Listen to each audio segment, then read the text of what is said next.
말씀의 제목은 들포도를 맺으면 어찌 됨인가입니다.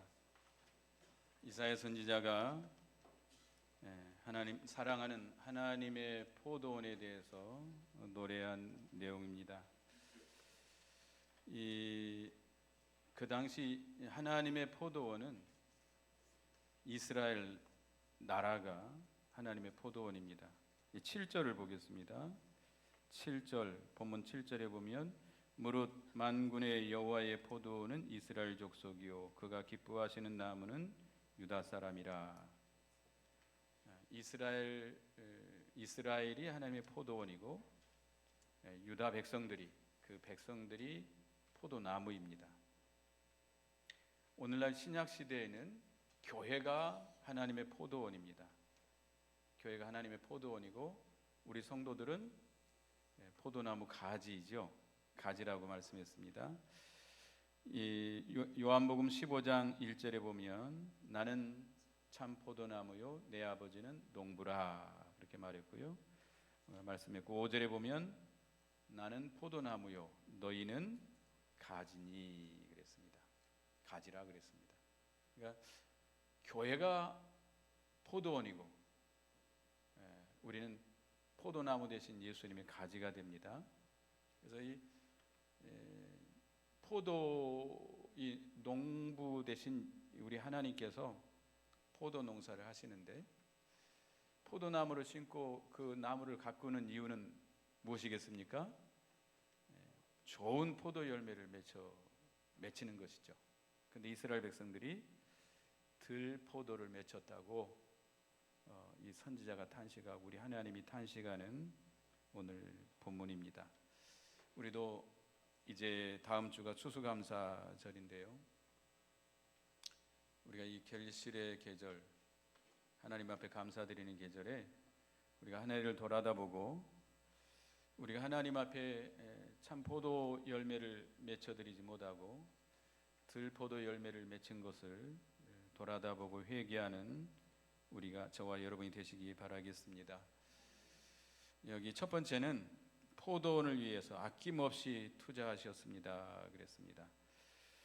1절 하반절에 보면 심히 기름진 산이로다. 2절을 읽어보겠습니다. 땅을 파서 돌을 제하고 극산품 포도나무를 심었도다. 그 중에 망대를 세웠고 또 그 안에 술틀을 빻도다. 좋은 포도 열매를 바랬더니 들포도를 맺었도다. 땅을 파서 돌을 제하고 극상품 포도나무를 심었다.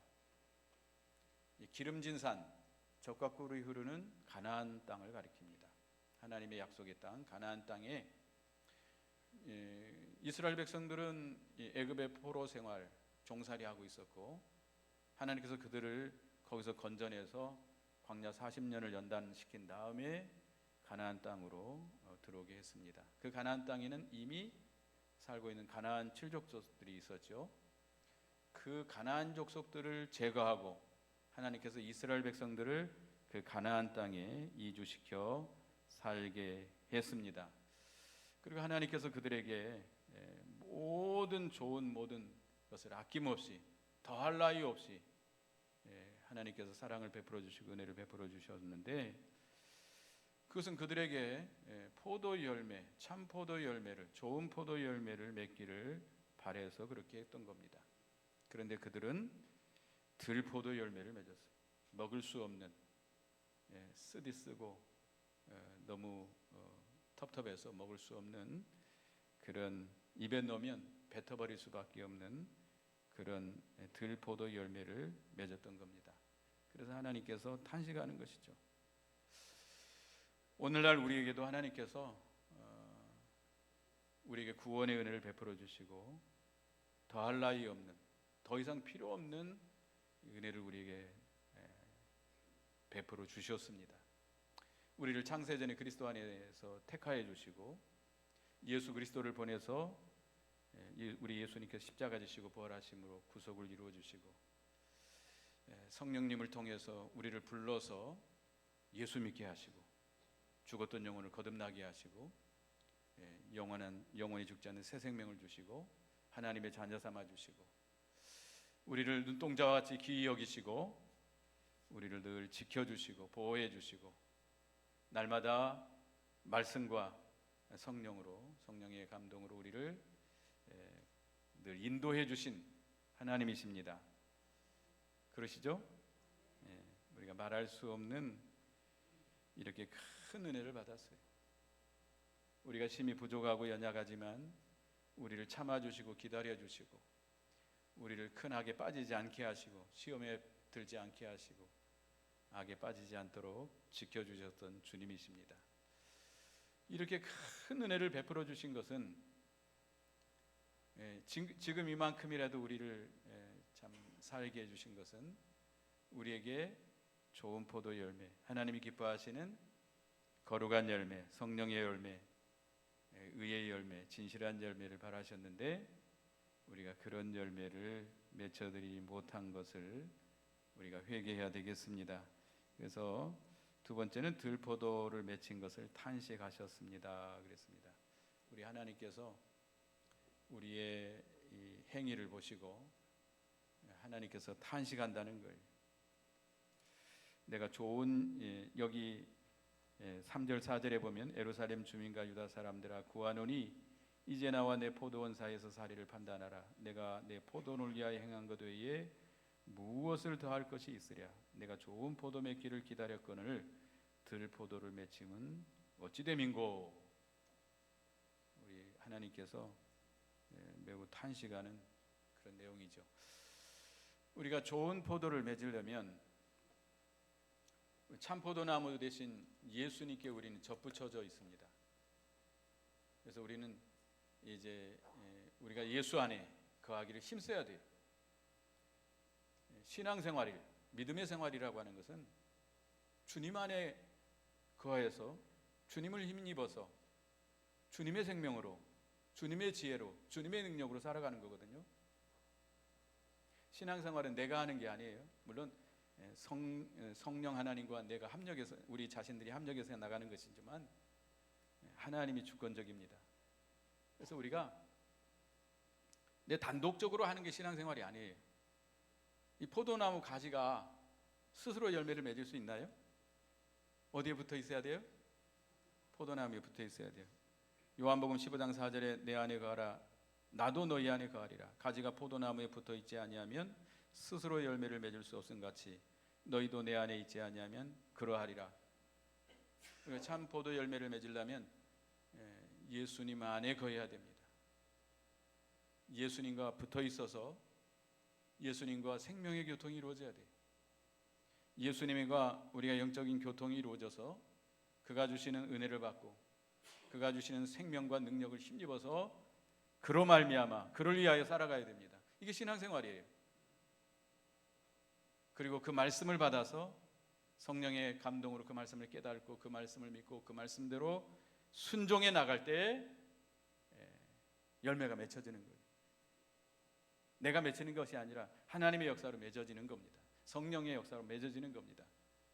성령의 열매, 거룩한 열매, 의의 열매, 진실한 열매가 맺어지는 것인데 우리가 그렇게 살지 못했다는 겁니다. 여러분 그렇게 살았습니까? 올 한 해 동안 하나님을 떠나지 않냐고 하나님께 딱 달라붙어서 그렇게 믿음으로 살았습니까? 저도 그렇게 못했습니다. 저도 좋은 열매를 맺어드리지 못했습니다. 저도 늘 설교할 때마다 먼저 저에게 설교하려는 그런 마음으로 이렇게 설교 준비를 하는데요. 참 죄송스럽고 저와 여러분들이 우리 주님 앞에 이렇게 달라붙어서 주님과 교통하며 주님이 주시는 그 생명과 능력과 지혜와 말씀을 받아서 그 말씀대로 순종해 살아가야 되는데 성령으로 말미암아 그 말씀대로 순종해 살아가야 되는데 그러지 못했습니다. 그래서 7절 하반절에 보면 그가 그들에게 정의를 바라셨더니 도리어 포악이요 그들에게 공의를 바라셨더니 도리어 부르짖음이었도다. 하나님께서 이스라엘 백성들에게 그 유다 백성들에게 정의를 바라고 공의를 바랬습니다. 의의 열매를 바랬습니다. 그런데 그들에게 포악이 있었다. 포악이라고 하는 것은 폭력적이다. 너무 잔인해서 피를 흘린다. 이 힘을 가지고 연약한 자들을 압제한다. 힘이 없는 자들을 힘을 가지고 압제해서 그걸 빼앗는 거예요. 그러니까 당하는 사람들은, 억울하게 당하는 백성, 그 연약한 자들은 울부짖게 되죠. 소리치게 되죠. 하나님께서는 그 당하는 사람들의 울부짖음을 들으신다고 그랬어요. 들으시고 임하셔서 심판해요. 그래서 말세에 부자들에게 고통이 임할 것이다라고 그랬잖아요. 그래서 이스라엘 백성들이 이런 좋은 열매를 맺지 못했어요. 그러니까 우리가 들포도 열매를 맺힌 것은 우리가 하나님에게서 떠나갔기 때문입니다. 하나님과 멀어졌기 때문이에요. 우리가 하나님께 달라붙어서 포도나무 가지가 포도나무에 달라붙어야 되는데 떨어졌어요. 하나님과 상관없이 사는 거예요. 우리가 예배당에 나와서는 하나님을 자꾸 주여 주여 하지만 실제로 실생활에서는 하나님 생각하지 않습니다. 하나님을 의지하고 하나님을 힘입어서 그가 주시는 지혜와 능력과 말씀을 힘입어 살아야 되는데 그렇지 못해요. 그러니까 우리 마음이 하나님을 떠나기 때문에 우리는 점점 내려갑니다. 세상으로 내려가요. 타락이라고 그러죠. 세상을 더 사랑하고 하나님보다는 세상이 더 좋아요. 세상에 있는 물질을 더 의지하고 더 좋아하고 돈을 더 사랑하고 하나님보다는 세상 낙이 더 좋고 하나님 안에서 즐거워하는 영적인 즐거움보다는 세상의 낙이 더 좋은 거예요. 세상에서 친구 만나고 먹고 마시고 취하고 세상 일을 하는 즐거움이 더 좋은 거예요. 그게 들포도 열매를 맺히는 거예요. 말씀 순종할 수 없어요. 그런 사람이 어떻게 말씀의 은혜를 받겠어요? 사모하는 마음이 없는데요. 하나님께서 멀어졌는데요. 세상이 더 좋은데요. 말씀 안 들어와요. 그렇기 때문에 이 세상을 더 사랑하고 더 의지하고 인본주의 세속적으로 기울어지고 육신의 정욕, 안목의 정욕, 이생의 자랑으로 살아가는 겁니다. 이게 들포도 열매입니다. 그래서 결국 하나님 앞에서 살지 못해요. 하나님 앞에서 사는 자들은 의를 행해야 돼요. 건강하고 거룩하고 의로운 자가 돼야 되는데 의를 행할 수가 없어요. 그래서 하나님께서 진노하셔서 포도원을 징벌하겠다고 결심하십니다. 그래서 여기 5절 6절에 보면 이제 내가 내 포도원을 어떻게 행할지를 너에게 이르리라. 내가 그 울타리를 걷어 먹힘을 당하게 하며 그 다음으로 짓밟히게 할 것이요 내가 그것을 황폐하게 하리니 다시는 가지를 자름이나 벽을 돋우지 못하여 찔레와 가시가 날 것이며 내가 또 구름에게 명하여 그 위에 비를 내리지 못하게 하리라 하셨으니 포도원 그 울타리 다 걷어치우겠다는 거예요. 담을 다 헐어버리겠다는 겁니다. 그러면 이 짐승들이 와서 다 짓밟게 되고 다 나무 못 쓰게 되죠. 요즘 이 시골에 가면 이 멧돼지들, 고라니들 참 문제잖아요. 그 멧돼지 한번 내려오면 아주 쑥대밭을 만듭니다. 쑥대밭을 뭐 과수원이든 곡식밭이든 멧돼지가 내려오면 아주 쑥대밭을 만들어요. 그와 같이 하나님이 지켜주지 않겠다는 겁니다. 또 가지를 자름이나 북을 돋우지 못한다. 농사질 때 제가 무안에서 오랫동안 좀 있었는데요. 무안 사람들이 양파하고 마늘을 많이 재배합니다. 근데 그 양파 농사, 마늘 농사 짓는 거 중에 가장 힘든 일이 뭔지 아세요? 풀 매는 거예요. 밭 매는 거. 그 제초제를 뿌리고 뭐 비누리를 덮고 해도요. 끊임없이 풀이 올라옵니다. 아주 지독해요. 지독해. 그래가지고 여름 내 앉아가지고 그거 매야 돼요. 여기서 매서 저쪽까지 가면 이쪽에서 또 나와요. 또 다시 돌아와서 또 매야 돼요. 또 다시 또 매야 돼요. 끊임없이 매다 보면 가을이 와요. 아주 그래서 이 시골 노인들이 다 허리가 구부러져 있고 다리가 아프고 참 그렇게 되잖아요. 농사 짓는 데서 제일 애먹는 게 그거예요. 풀 매는 일. 하나님께서 우리를 가꿔주지 않으면 우리도 그렇게 됩니다. 우리의 심령에 풀밭이 돼요. 찔레와 가시가 나요. 못 살게 합니다. 열매를 맺을 수가 없습니다. 하나님께서 뭘 내리지 못하게 해요? 비를 내리지 않는다. 은혜를 내리지 않는다는 겁니다. 은혜의 비를 내리지 않겠다는 겁니다. 그래서 우리가 들포도 맺힌 것을 회개해야 됩니다. 그래서 이스라엘 백성들이 들포도를 맺혔는데 그들이 들포도를 맺음으로 인해서 이 여러 가지 화를 입을 것이다라고 6가지 화에 대해서 여기 말씀하고 있잖아요. 8절에서부터 22절까지 말씀했는데요. 이 하나님을 떠나서 들포를 맺은 이스라엘 백성들은 첫째는 가옥에 가옥을 이기며 전토에 전토를 더하여 빈틈없이 얻도록 하고 이 세상 가운데서 홀로 거주하는 자들이라고 그랬습니다. 홀로 거주하려 하는 자들이에요. 그러니까 하나님을 떠나서 타락하면 이렇게 홀로 거하려고 합니다. 세상 물질을 사랑합니다. 의지합니다. 수단 방법을 가리지 않고 돈 벌어서 여기 가옥에 가옥에 전토에 전토를 더한다는 것은 불법을 행하는 거예요. 원래 이스라엘 백성들은 율법에 의하면 이 토지를 사고 팔 수 있습니까? 하나님께서 주신 기업이기 때문에 팔 수가 없어요. 살 수가 없어요. 그리고 혹시 그걸 내가 돈이 필요해서 팔았다고 하면 누가 있죠? 기업 물을 자가 가장 가까운 근친이 기업을 물어줘서 다시 회복시켜주고 안 되면 신년이 됐을 때 다시 원 주인에게 돌아가게 돼 있습니다. 근데 여기서 이렇게 집에 집을 전토에 전토를 더해서 재물을 모아가지고 홀로 거하려고 하는 것은 수단 방법을 가리지 않고 불법을 행해서라도 재산을 모아놓고 홀로 거한다. 홀로 자기를 위해서 쓰겠다는 거예요. 자기를 위해서 하나님의 구원 역사를 위해서 내놓지 않습니다. 가난한 사람들 도와주지 않습니다. 그런 자에게 화가 있다는 거예요. 이기주의죠. 이기주의. 그러니까 하나님을 떠나서 타락하면 이기주의가 돼요. 개인주의가 돼요. 이기주의가 돼요. 자기가 왕이에요.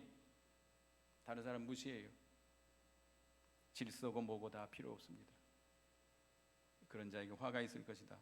두 번째는 연락하는 자에게 화가 있을 것이다. 12절에 아침에 일찍이 일어나 독주를 마시며 밤이 깊도록 포도주에 취하는 자들은 화 있을진저 그들이 연애하는 수금과 비파의 소리와 피리와 포도주를 갖추었어도 하나님께서 행하신 일에 관심을 두지 아니하며 그의 손으로 하시는 일을 보지 아니하는도다. 하나님을 떠나서 타락하면 연락하고 방탕합니다. 하나님을 떠나면 어디에 빠져요? 술에 취하듯이 세상에 빠집니다. 세상에 빠져요. 세상 물질에, 세상 일에, 세상 낙에, 세상 쾌락에 빠져요. 그것이 더 좋아요. 거기에 빠져요. 빠지면 하나님이 하시는 일에 관심이 없어요. 하나님이 하시는 일이 뭐예요? 하나님의 구원 운동이에요. 영을 살리는 일이에요. 하나님의 심판이에요. 그들은 생각을 하지 않습니다. 생각도 두지 않습니다. 그냥 거기에 빠져가지고 술 취한 사람이 술에 빠져가지고 정신없이 돌아가는 것처럼 하나님 타락하면 세상에 빠져가지고 하나님의 구원 운동 관심 없어요. 교회가 어떻게 되든지 말든지 상관없어요. 은혜 사모하지 않아요. 하나님의 심판 생각하지도 않습니다. 노아 시대처럼 홍수가 임하는 날 그날까지 먹고 마시고 시집가며 장가 깨닫지 못해요. 경고했는데도 듣지 않습니다. 그런 자에게 화가 있을 것이다. 우리는 그런 자가 되서는 안 되겠습니다. 그 다음에 죄를 끄는 자에게 화가 있을 것이다 그랬습니다. 여기 18절에 보면 거짓으로 끈을 삼아 죄악을 끌며 술의 줄로 한같이 죄악을 끄는 자는 화 있을진저. 죄는 장성하게 되어 있습니다. 자라나게 되어 있어요. 죄는 죄를 낳습니다. 욕심이 잉태한 즉 죄를 낳고 죄가 장성한 즉 사망을 낳느니라. 죄가 자라난다는 거예요. 죄는 죄를 끌고 죄를 짓게 합니다. 또 그걸 감추기 위해서 거짓을 행합니다. 그러면 더 큰 죄에 빠지는 거예요. 또 죄를 짓는 사람들은 특징은 자기들의 죄를 짓는 걸 합리화시킵니다. 불법을 행하면서도 그걸 거짓 논리로 합리화시켜요. 그래서 죄를 담대하게 짓고 나가요. 공공연하게, 담대하게. 그런 자에게는 화가 있을 것이다. 그런 사람들은 하나님이 하시는 심판을 비웃습니다. 그렇게 악하게 굳어져 버리면 하나님의 심판을 비웃어요. 하나님의 심판이 내리는데도 깨닫지 못해. 그 다음에 네 번째는 악을 선하다 하는 자가 화를 입을 것이다. 20절, 악을 선하다 하며 선을 악하다 하며 흑암으로 광명을 삼으며 광명으로 흑암을 삼으며 쓴 것으로 담은 것을 삼으며 단 것으로 쓴 것을 삼는 자는 화 있을진저. 하나님을 떠나서 타락하면 악을 선하다 하고 선을 악하다 합니다. 말씀을 어긴 게 악이잖아요. 말씀대로 사는 게 선이잖아요. 근데 하나님의 말씀을 떠나서 사는 자를 선하다 그러고 하나님의 말씀을 지키는 자를 악하게 보는 것입니다. 일제시대에 일본 사람들이 신사참배를 강요했습니다. 그때 많은 타락한 목사들이 일본 사람들에게 매수를 당해가지고 신사참배는 죄가 아니다, 하나님의 권세에 굴복하는 것이다, 복종하는 것이다, 그게 옳은 것이다 라고 가르쳤어요. 그러나 극소수의 목사님들과 성도들이 신사참배를 반대했습니다. 그것은 몇째 계명을 어기는 것이죠? 두 번째 계명을 어기는 거예요. 우상을 만들지도 말고 절하지도 말고 섬기지도 말라 라고 하는 계명을 어긴 거예요. 그런데 그 생명을 내놓고 신사참배를 반대하던 목사님들이나 성도들에게 그 사람들이 뭐라고 그랬냐면 독선주의자다, 율법주의자다 이렇게 말을 했어요. 신사참배하는 것이 옳다라고 말을 했어요. 이게 바로 악을 선하다 하는 자들이 그들에게 화가 있을 것이다. 또 흑암을 광명으로 삼으며 광명으로 흑암을 삼는다. 영적 흑암을 만난 자들이 육신적으로 세상에서 잘 되는 거 보고 기뻐하고 만족하는 것, 이거를 흑암으로 광명을 삼는 것이고, 말씀을 지키고 말씀을 지키고 우리가 믿음의 길을 걸어가려고 하면 뭐가 오죠? 고난이 옵니다. 고난이 와요. 그러니까 그 고난과 핍박을 받는 자들을 비방하고 조롱하는 거예요. 이게 바로 광명으로 흑암을 삼는 자들입니다. 또 이 남의 심령에 손해를 주고 잘못된 교훈과 미혹의 영을 따라가며 우상을 섬기는 자들은 다 쓴 것으로 단 것을 삼는 자들이다. 또 바른 진리로 나가려면 고통이 오는데 그걸 버리는 자들은, 바른 진리를 고통이 온다고 버리는 자들은 단 것으로 쓴 것을 삼는 자들이다. 그런 자에게 화가 있을 것이다. 다섯 번째는 21절에 스스로 지혜롭다 하며 스스로 명철하다 하는 자는 화 있을진저. 하나님을 떠난 자들은 스스로 지혜롭게 생각합니다. 자기 지혜, 자기가 제일 똑똑하다고 생각해, 자기가 제일 명철하다고 생각해. 우리는 누구의 지혜를 받아서 살아야 돼요? 하나님의 지혜를 받아. 하나님의 지혜가 말씀이에요. 말씀. 하나님의 말씀을 받아서 그 말씀대로 하는 것이 지혜로운 겁니다. 스스로 지혜롭게 여기는 자들은 하나님께서 미련하게 생각한다. 고린도전서 3장 19절에 보면 이 세상 지혜는 하나님께 미련한 것이니 기록된 바 지혜 있는 자들로 하여금 자기 교회를 빠지게 하시는 이시라. 하나님은 인간의 지혜, 세상 지혜를 헛되게 보시고 미련하게 보시고 그들의 꾀에 빠지게 만드십니다. 그래서 우리는 자기 지혜를 따라가서는 안 되겠습니다. 그 다음에 22절에 보면 포도주를 마시기에 용감하며 독주를 잘 빚는 자들은 화했을진저 그들은 뇌물로 말미암아 악인을 의롭다 하고 의인에게 공의를 빼앗는도다. 술 취해서 판단을 바로 하지 못하는 자들이 화가 있어요. 술을 보통 마시는 것이 아니라 어떻게 마세요? 용감하게 마세요. 독주를 잘 빚어서 다른 사람들도 취하게 만드는, 자기만 취할 뿐만 아니라 다른 사람들도 취하게 만드는. 하나님 앞에 타락하면 이와 같이 돼요. 실제로 술에 취하지만 세상에 빠져요. 세상에 취해 돌아가는 거예요. 용감하게 돌아다닙니다. 용감하게 폭 빠져가지고 다른 사람들도 거기에 빠지게 만들어요. 세상에 빠지면 세상은 음녀와 같습니다. 음녀. 요한계시록 17장에 음녀라 그랬어요. 세상 문화, 세상 쾌락, 세상 놀이 다 이게 음녀 같아요. 우리를 미혹해요. 하나님에게서 멀어진 자, 타락한 자들은 거기에 미혹당합니다. 음녀에게 빠지면, 술에 잔뜩 취하면 뭐가 없어져요? 분별력이 없어져요. 분별력. 이게 뭔지 몰라요. 부끄러운 줄도 몰라요. 분별력이 없다 보니까 옳은 걸 옳다 하지 못하고 아닌 건 아니라든 판단력이 흐려져요. 그런 자에게 화가 있을 것이다. 잠언 17장 15절에 보면 악인을 의롭다 하며 의인을 악하다 하는 이 두 자는 다 여호와의 미워하심을 입느니라. 우리는 신앙 양심을 똑바로 써서 하나님의 말씀에 비추어서 옳은 건 어떻게 해야 돼요? 옳다. 말씀에 어긋난 것은 아니다 하고 나가야 돼요. 바른 분별력이 있어야 되는데 하나님에게서 멀어지면 분별력이 없어져요. 세상에 취해져요. 흑암을 만나요. 그런 자가 화가 있을 것이라는 겁니다. 그래서 오늘 우리가 들포도를 맺은 것에 대해서 우리가 말씀을 받았습니다. 우리가 들포도를 맺은 것을 인정하고 회개해야 되겠습니다. 인정하십니까? 우리가 좋은 포도를 맺지 못했습니다. 회개하는 자에게 소망이 있습니다. 그래서 앞으로는 하나님이 기뻐하시는 참포도 열매를 맺히는 우리가 되어야 되겠습니다. 기도하겠습니다. 하나님,